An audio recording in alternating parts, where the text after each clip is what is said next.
안녕하세요, 도미닉입니다. 오늘은 제 과거 이야기를 하나 꺼내려 하는데요. 그냥 부담 없이 들어주시면 됩니다. 시작할게요. 아시다시피 저는 전공과는 상관없이 인자약임에도 운동에 한참 미친 채 20대를 보낸 사람입니다. 20대 중반을 넘어가다 보니 취직도 준비해야 하고 미래에 대한 불안이 극심해지던 시기에 일단 무작정 대학을 휴학하고 흥미있던 운동 쪽 관련 일을 알아보던 중 한 대형 피트니스 센터에서 피트니스 카운셀러의 일을 먼저 시작했습니다.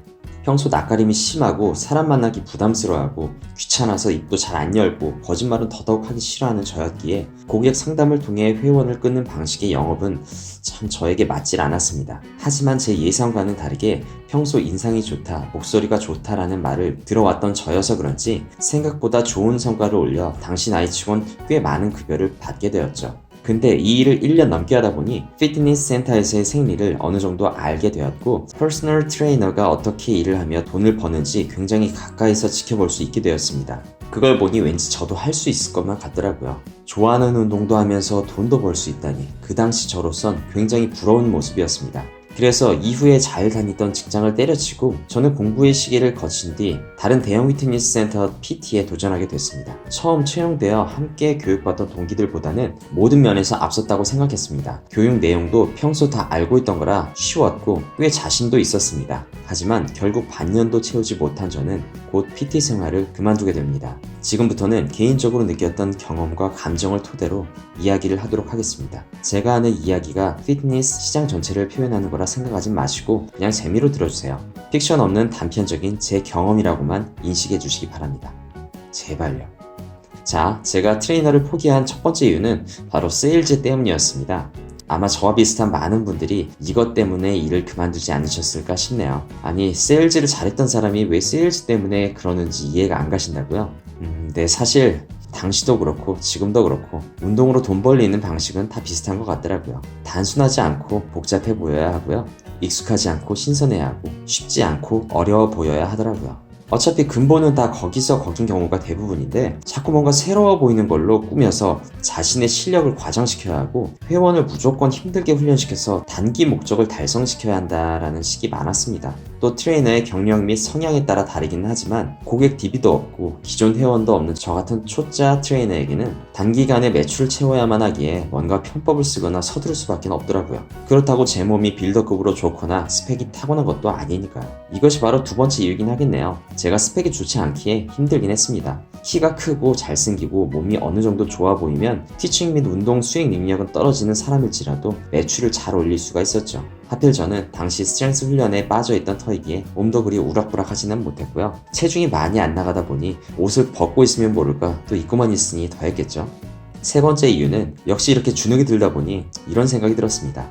나라면 나 같은 트레이너에게 이 정도의 돈을 주고 과연 배울까? 객관적으로 봤을 때 나는 얼마짜리 트레이너일까? 라며 고민을 하게 되었습니다. 사실 PT 비용이 대한민국 국민이 느끼기에 회당으로 치면 좀 비싼 건 사실이잖아요. 그렇다고 비용을 깎자니 센터 운영이 안 될 터이고 말이죠. 트레이너가 그 값을 충분히 해줘야만 하는데 나는 내가 가진 지식을 남에게 강요하고 훈련시켜 목표 달성을 시켜줄 수가 있는가라는 의구심이 들었습니다. 그리고 네 번째 이유는 이건 센터마다 다르고 지금은 그런지 모르겠지만 뭔가 운동에 대한 가이드라는 식의 딱딱한 고정관념 같은 게 정해진 느낌이었습니다. 웨이트는 무조건 보디빌딩이 정답이라는 느낌을 많이 받았기에 그 당시 한창 해외 쪽 사이트를 돌아다니기 시작한 저로서는 너무 우물한 개구리가 아닌가라는 답답함을 느끼게 되었습니다. 전문가 집단이라는 곳에서 지식의 확장 느낌이 아닌 지식의 획일화 및 강요 느낌을 받았기 때문이죠. 다섯 번째 이유는 너무나 육체적, 정신적으로 힘이 들었습니다. 당시 제 생각에 PT는 3D 직종이 맞는 것 같았습니다. 남들이 볼 땐 편하게 있는 것 같지만 나름 할 일도 많았고요. 일하던 곳은 규율이 좀 센 곳이라 마치 군대 같더군요. 짬한 데는 저는 앉아있을 곳도 없어서 너무 힘들면 쉬는 시간에 화장실 가서 변기에 앉아있었어요. 전역한 지 몇 년이나 됐는데 또다시 군대 간 것도 아니고 이 대체 뭔가 싶었고 화장실에 앉아 차마 울진 않았지만 혼자 한숨을 내쉬면서 꾸역꾸역 닭가슴살을 먹던 기억이 떠오릅니다. 막말하는 회원들도 있었고요. 매출 안 나오면 저보다 어린 선임이 갈구고 눈치 주고 그러면서 기본금은 또 엄청 적고 당시 분가를 해서 혼자 살고 있던 저에게는 참 힘든 시기였네요. 운동을 한다는 사람이 밥하고 닭가슴살 그리고 부모님 집에서 얻어온 김치 이렇게 세 가지만 챙겨 먹던 시절이었습니다. 이 또한 지나가리라 생각하고 꾹 참고 다녔었지만 결정적으로 감정에 휩쓸려 퇴사를 하게 된 큰 계기가 있었습니다. 어릴 적 함께 어울려 자주 놀던 친척 누나가 어느 날 갑작스레 생을 마감했습니다. 티는 안 냈지만 당시의 상황에서는 너무나 충격적이고 우울했었는데 이것 때문에 불가피하게 하루 쉰다고 말하니 안 된다는 겁니다. 그땐 저도 화가 나서 왜 안 되냐고 따졌죠. 그랬더니 사장님이 오신다고 하네요. 지점이 여러 개가 있는 센터인데 내일은 사장님이 여기로 오시기로 했다며 직원들이 출근을 빠지면 안 된다고. 참, 거기서 확 터져버려서 참지 못하고 당장 나와버렸습니다. 와, 정말 그땐 정말 온갖 정이 다 떨어지고 인간으로서 다닐 곳이 못 되겠다는 생각이 들더라고요. 그 뒤의 일은 잘 기억이 나질 않습니다. 그 당시 함께 입사했던 당시 초짜 동기들은 지금은 센터도 차리고 대회도 나가고들 하던데 정말 존경스럽더라고요. 저랑은 다르게 잘 버티고 노력했던 대가겠죠. 딱히 어떠한 교훈을 드리려고 쓴 글이 아닙니다.